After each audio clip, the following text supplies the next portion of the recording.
Dupond-Moretti qui a présenté hier ses propositions pour lutter contre l'inceste et les violences sexuelles sur mineurs. Il était aux 20h de France 2. Écoutez ce qu'a annoncé, entre autres, le garde des Sceaux. Un acte de pénétration sexuelle accompli par un adulte sur un mineur de moins de 15 ans sera un viol. Plus question pour l'auteur d'exciper de je ne sais quel consentement. Voilà, le consentement, donc ce ne sera pas avant l'âge de 15 ans. Concernant la prescription des faits, Éric Dupond-Moretti a confirmé l'idée d'une prescription échelonnée. On va l'expliquer dans quelques instants. Voilà, en gros, la prescription sera prise en compte, mais à partir de la dernière victime. La question qu'on vous pose sur le compte Twitter de Sud Radio, fallait-il aller jusqu'au bout et rendre les crimes pédophiles imprescriptibles? 0826 300 300, on va vous écouter dans un instant. Philippe Bilger, que pensez-vous des deux propositions, le consentement, l'âge légal et la prescription échelonnée? Alors, les questions posées par Sud Radio sont par principe irréprochables.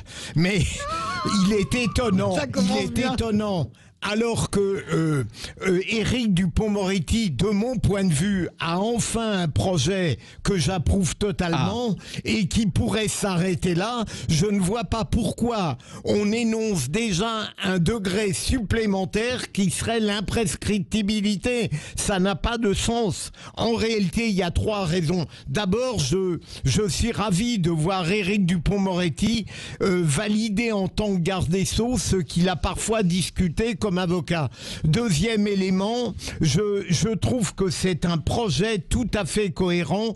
J'ajoute que là, et le dernier point, c'est que je trouve que l'âge de 15 ans est tout à fait pertinent, bien plus que celui qu'on évoquait à l'origine, qui était de 13 ans. Donc j'approuve totalement, et même la prescription échelonnée, qui est une très bonne idée.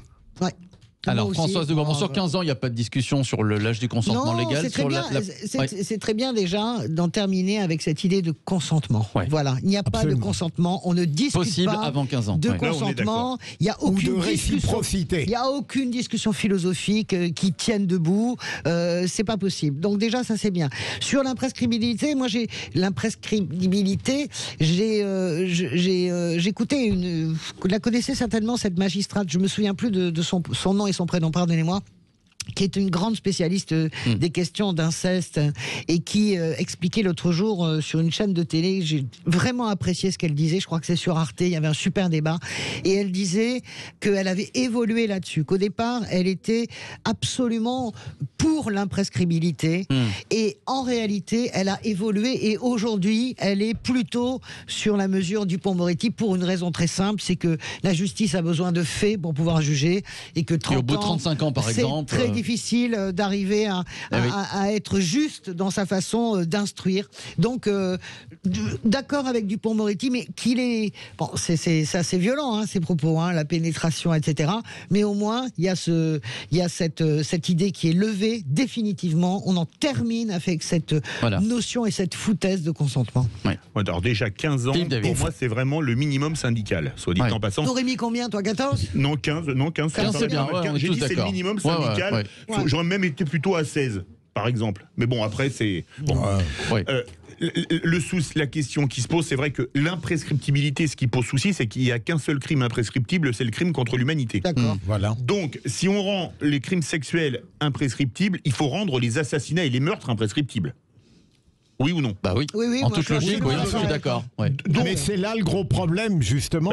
C'est pour ça que c'est un argument contre. Oui, mais si on rend ça imprescriptible, il faut rendre les meurtres et les assassinats. Non, mais est-ce que toi, tu es pour l'imprescriptibilité? Vous êtes pour ou pas? Trouver des preuves 50 ans après, c'est compliqué. Parfois compliqué. Voilà. Je pense qu'on est bien d'accord. La justice ne peut pas instruire en sérénité. Elle n'a absolument pas les moyens de son instruction. Et puis les souvenirs s'estompent. Et puis forcément, ils sont peut-être ou magnifiés ou exagérés, déformés, pardon. C'est ça que je cherchais. Mais Françoise, je vois bien qui est cette magistrate dont vous parlez.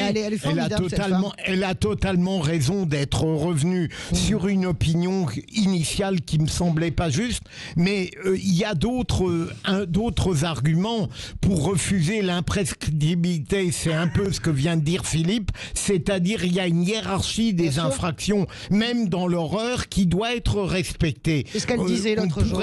Voilà, on C'est ce qu'elle pourrait disait. soutenir pourquoi les crimes contre l'humanité, évidemment, sont absolument uniques dans leur horreur et que le viol ou les agressions sexuelles, aussi odieux qu'ils peuvent apparaître, demeurent dans un registre qui n'impose pas l'imprescriptibilité. Ouais, c'est Ah oui, très c'est compliqué à compliqué. lire. Ouais, ouais. Oui, ça y est, je l'ai retrouvé. C'est la juge Porchy, Madame Porchy. C'est Voilà, elle qui a. elle a écrit un bouquin, Et ouais. elle a fait un bouquin et elle a exactement expliqué ce que vous disiez, c'est-à-dire Voilà. qu'en plus de ça, on peut pas faire de gradation, Ouais. mais c'est impossible. Sur le crime contre Et l'humanité, puis- il faut une gradation de peine, sinon Ouais. ça ne Et fonctionne puis, pas. Évidemment. et puis Françoise, je me méfie énormément de ces exigences catégorielles. C'est-à-dire que en permanence en France, devant parfois des contagions de certains crimes, immédiatement la réaction des victimes ou de ceux qui sont naturellement indignés, c'est de dire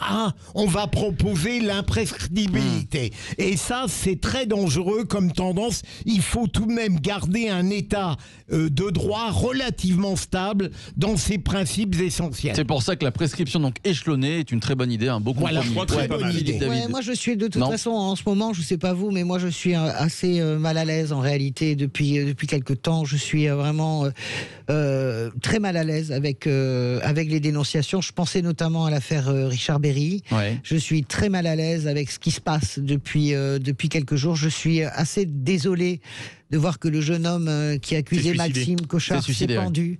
Ça m'a rempli d'un chagrin absolument terrible. Donc je pense que, pourquoi je dis ça, Philippe, parce que vous avez raison sur la sérénité que doit garder la justice. Elle doit garder une structure et une sérénité d'autant plus puissante que ça chavire vraiment à l'extérieur. Et nous sommes là dans le chavirant. Moi, j'ai vraiment j'ai les larmes aux yeux quand je pense à cette histoire de Maxime Cochard et de ce jeune homme qui l'a dénoncé, et voyant qu'une plainte allait être posée contre lui. Je pense d'ailleurs que Maxime Cochard est démonté lui aussi, complètement dévasté, s'est pendu.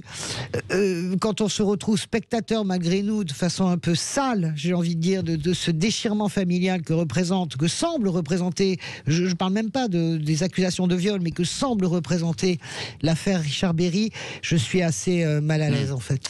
Allez, on clôt le débat, les débats des vraies voix. Merci à nos auditeurs qui ont composé le 0826 300 300, qui ont débattu avec nous. Appelez-nous, tiens, 0826 300 300. Recomposez le numéro, cette fois pour jouer au Roi de l'Info.